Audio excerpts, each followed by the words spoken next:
मैं एस.एल. भैरवा, सहायक आचार्य हिंदी, राजकीय कन्या महाविद्यालय बयाना, जिला भरतपुर। आज मैं प्रस्तुत वीडियो में ऑनलाइन ई कंटेंट योजना अंतर्गत BA द्वितीय वर्ष हिंदी साहित्य प्रथम प्रश्न पत्र में सम्मिलित रीतिकालीन काव्य नामक पाठ्य पुस्तक है। उसमें सम्मिलित केशव दास द्वारा विरचित रामचंद्र का के बारे में चर्चा को अंजाम दूंगा। यह पाठ्य पुस्तक महाराजा सूरजमल ब्रज विश्वविद्यालय भरतपुर के BA part second year Hindi साहित्य प्रथम प्रश्न पत्र में सम्मिलित है।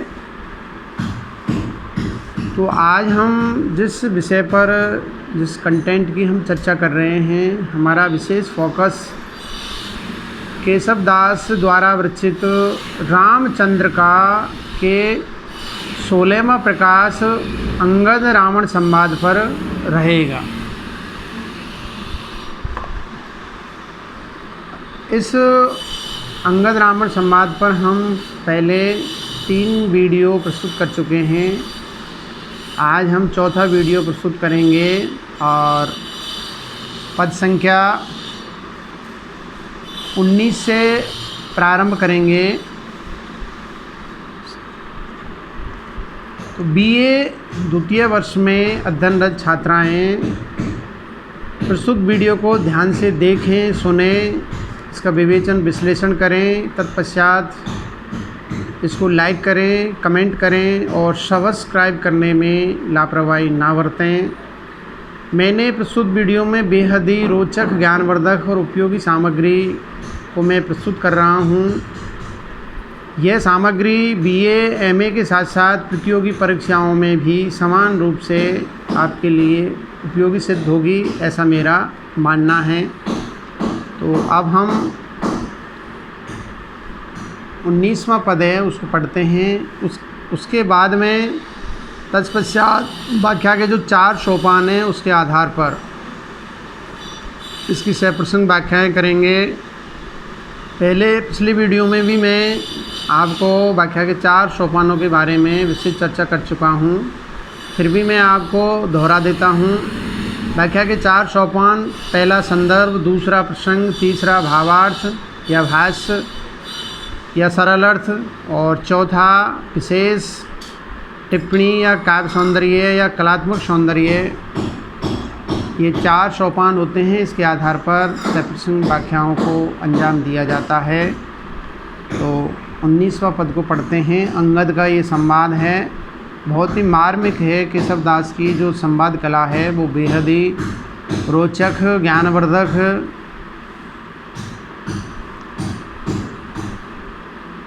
शत्रु सम मित्र हम चित्त पहचाने, दूति विधि नूत कभौ न और आनहि, आप मुख देखी अभिलाषे हूँ, राखी भुज शीश तब और कहें राखे हूँ। अब हम व्याख्या के 4 सोपानों के आधार पर इस पद की सप्रसंग व्याख्याएँ करेंगे। तो पहले हम इसका संदर्भ निहारते हैं, देखते हैं। प्रस्तुत पद्यावतरण हमारी पाठ्य पुस्तक रीतिकालीन काव्य में संकलित केशव दास द्वारा विरचित रामचंद्र का के अंगद रावण संवाद से उद्धृत है, अवतरित है, लिया गया है। अब हम इसका प्रसंग देखते हैं। प्रस्तुत पद्यांश में रावण की ललचाने वाली भेद नीति को जानकर अंगद ने उससे जो कुछ कहा उसका इसमें वर्णन किया गया है।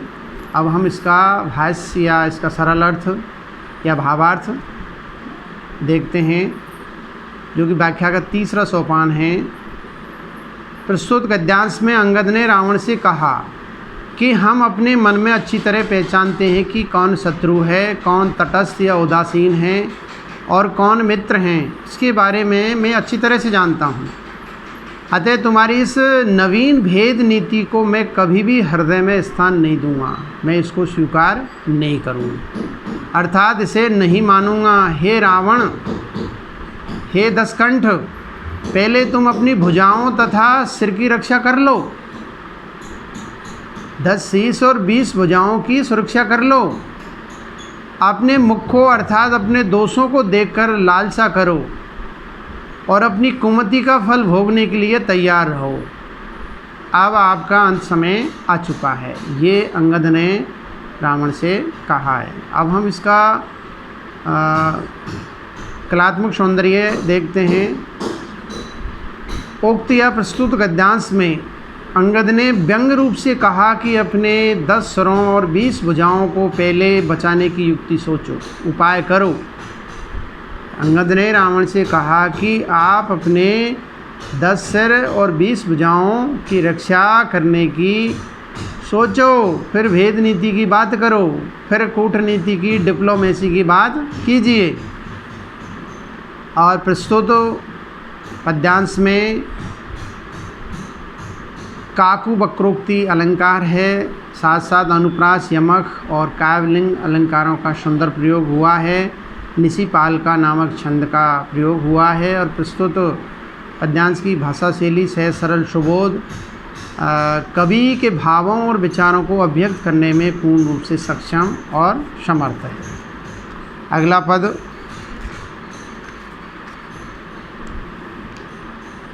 भुजंग प्रियाथ नामक छंद है और ये रावण का कथन है।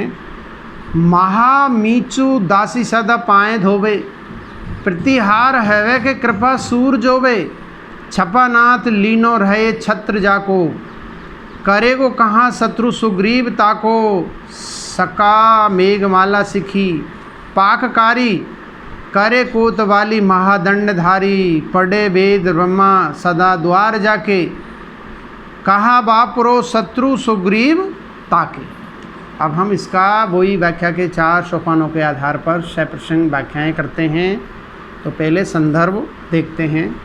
प्रस्तुत अवतरण या पद्यावतरण पद्यांश हमारी पाठ्य पुस्तक रीतिकालीन काव्य में संकलित केशवदास द्वारा विरचित रामचंद्र का के 16वां प्रकाश अंगद रावण संवाद से उद्धृत है, अवतरित है, लिया गया है।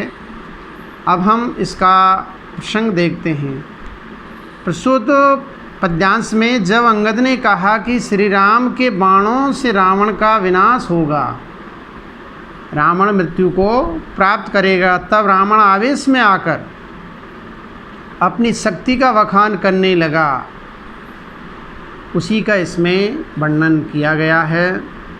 रावण अंगद के सामने अपनी जो अकूत शक्ति है उसको प्रेजेंट करता है, उसको प्रस्तुत करता है। तो ये रावण का ही कथन है। अब हम व्याख्या का तीसरा सोपान, इसका भावार्थ देखते हैं। प्रस्तुत पद्यांश में रावण ने अंगद से कहा कि महामृत्यु दासी बनकर सदा मेरे पैरों को धोती है।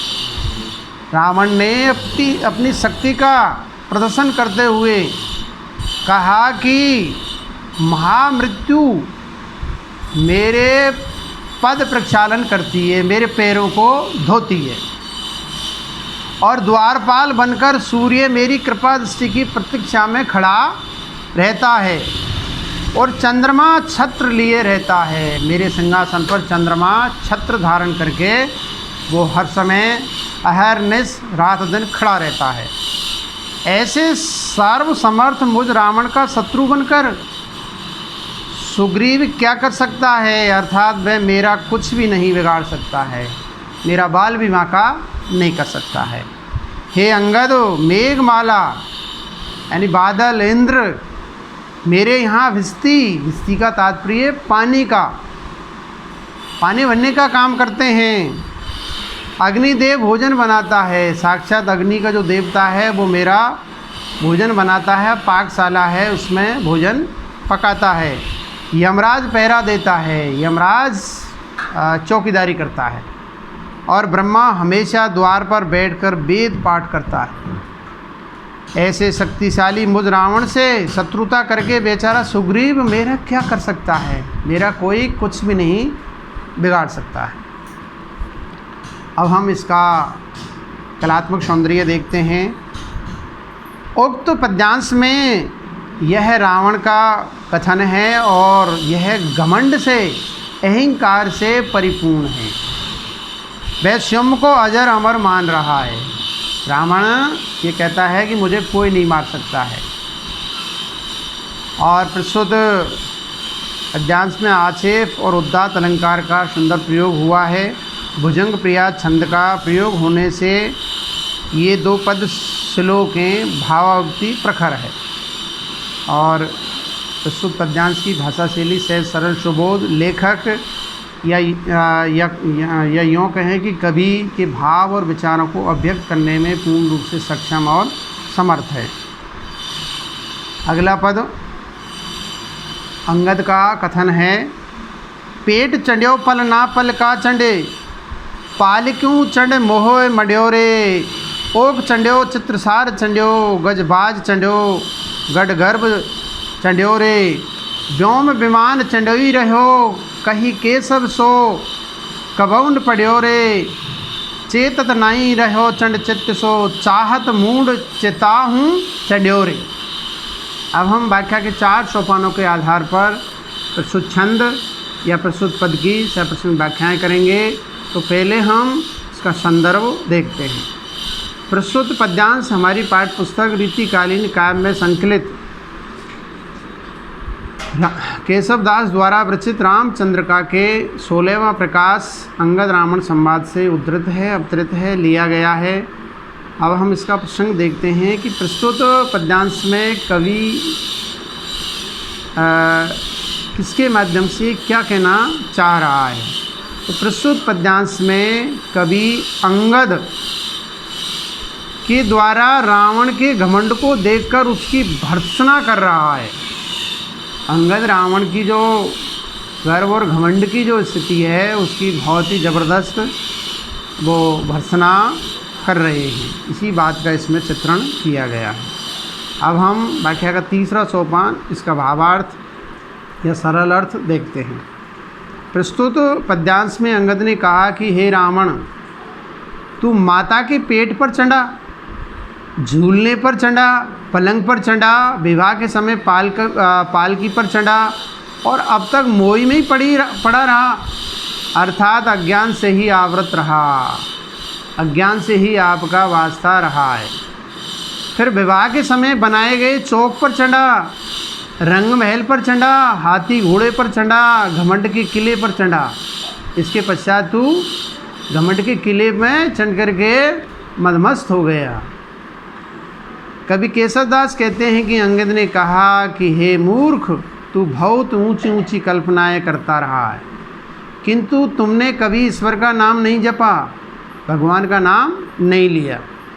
इससे मालूम होता है कि तू अभी सचेत नहीं हो पाया है, अभी तेरी आँखें नहीं खुली है और सदा घमंडी करता रहा है।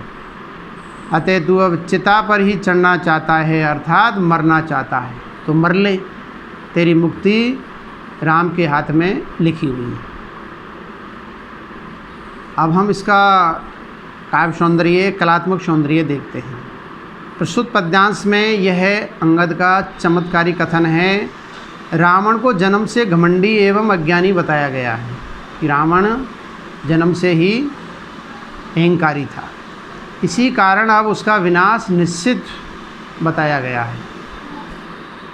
और प्रस्तुत पद में वर्णावृत्ति, परावृत्ति से अनुप्रास और यमक अलंकार का सुंदर चित्रण हुआ है। उत्तरोत्तर परिणामदायी कथन से सहार तथा पदार्थ वृत्ति से दीपक अलंकार का प्रयोग हुआ है।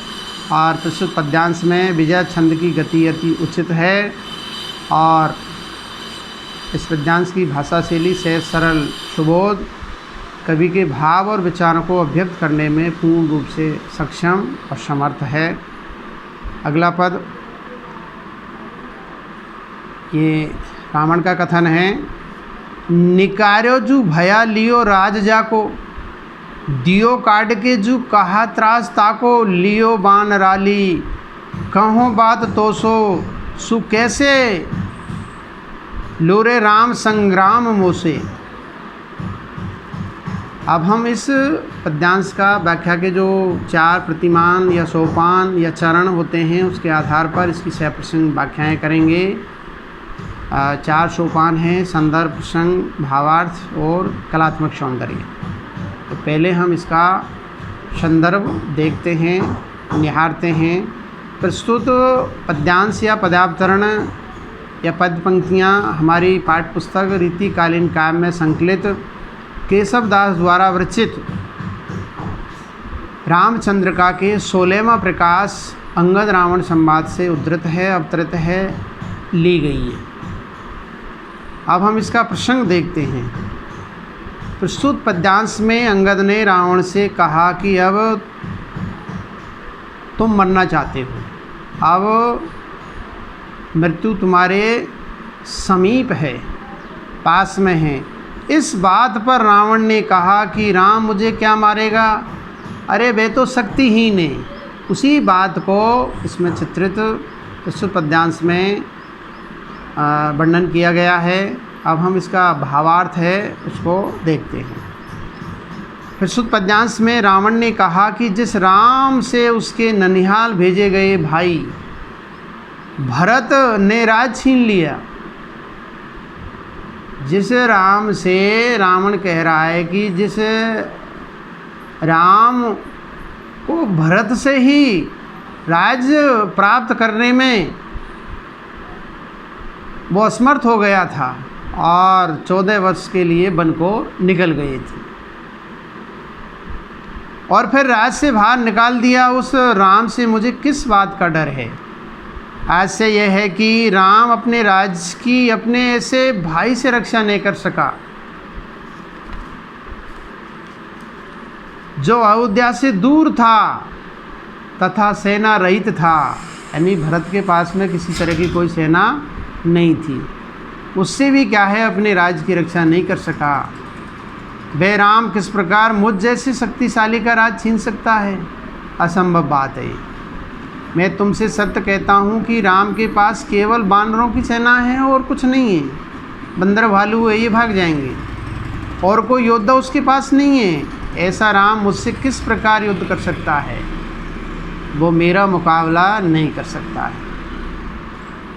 आज यह है कि राम एकदम शक्तिहीन, उसके पास में शक्ति का भाव है। वे मुझसे किसी भी प्रकार युद्ध नहीं कर सकता और न मुझे जीत सकता है, यानी मेरे सामने राम नहीं टिक सकते हैं। युद्ध के मैदान में उसको हार का मुँह देखना पड़ेगा, हार माननी पड़ेगी। इसलिए मुझे उससे जरा भी भय नहीं है, जरा भी डर नहीं है। उसका राम का मेरे ऊपर किसी तरह का कोई खौफ नहीं है। अब हम इस पद्यांश का कलात्मक सौंदर्य देखते हैं। प्रस्तुत पद्यांश में रावण ने श्री राम को शक्तिहीन बताकर स्वयं निश्चिंत निडर रहने का भाव व्यक्त किया है कि मुझे कोई नहीं मार सकता है और मुझे कोई भी पराजित नहीं कर सकता है। मैं सर्वशक्तिशाली हूँ, मेरे सामने कोई नहीं टिक सकता है। और प्रस्तुत पद्यांश में श्लेष और पर्यायोक्त अलंकार का सुंदर प्रयोग हुआ है।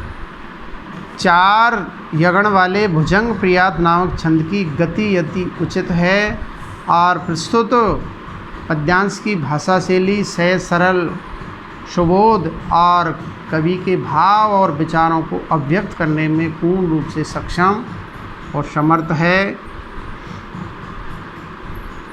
ये अंगद रावण का जो संवाद है वो बेहद मार्मिक है, मनोहारी है। इसमें तर्क संगत संवादों का चित्रण किया है, जिसमें देखा जाए तो रामचंद्र का के जो संवाद है वो बहुत ही मार्मिक बन पड़े। तो आज हम इस वीडियो में यहीं अपनी बात को समाप्त करते हैं। आगे हम अगले वीडियो में चर्चा को अंजाम देंगे।